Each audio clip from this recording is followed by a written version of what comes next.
বন্ধুরা এখন কথা বলবো আইপিএল ম্যাচ নিয়ে, যেখানে ঘরের মাঠে আবারও জিতল ঘরেরই দল। দিল্লিকে 12 রানে হারিয়ে ম্যাচ জিতে নিল সঞ্জু রাজস্থান।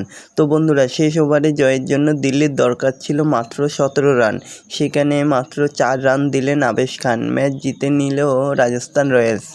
আবেশের একের পর এক ইয়র্কার করে রান আটকে দেন। তো বন্ধুরা এরকমই সব আইপিএলের প্রতিদিন খবর জানতে হলে আমার চ্যানেলটিকে অতি শীঘ্রই লাইক, কমেন্ট, সাবস্ক্রাইব করতে ভুলো না ও বন্ধুদের মধ্যে প্রচুর পরিমাণে শেয়ার করে দাও, যাতে আমার 4000 ঘন্টা ওয়াচ টাইম খুব শীঘ্রই পূর্ণ হয়ে যায়। তো বন্ধুরা এরকমই সব আইপিএলের খবর প্রতিদিন তোমাদেরকে দিতে থাকবো। তো ঘরের মাঠে যে দলের মাঠে খেলা সেই দলই যেন জিতছে। আইপিএলে প্রথম 9টি ম্যাচ তাই হলো।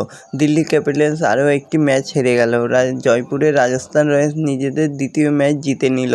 প্রথম ব্যাট করে রাজস্থান 185 রান তোলে। জবাবে ব্যাট করতে নেমে দিল্লির ইনিংস শেষ হয়ে গেল 173 রানে। তো বন্ধুরা এরকমই সব আইপিএলের প্রতিদিন খবর জানতে হলে আমার চ্যানেলটিকে অতি শীঘ্রই লাইক, কমেন্ট, সাবস্ক্রাইব করতে ভুলো না ও বন্ধুদের মধ্যে প্রচুর পরিমাণে শেয়ার করে দাও, যাতে আমার 4000 ঘন্টা ওয়াচ টাইম পূর্ণ হয়ে যায়।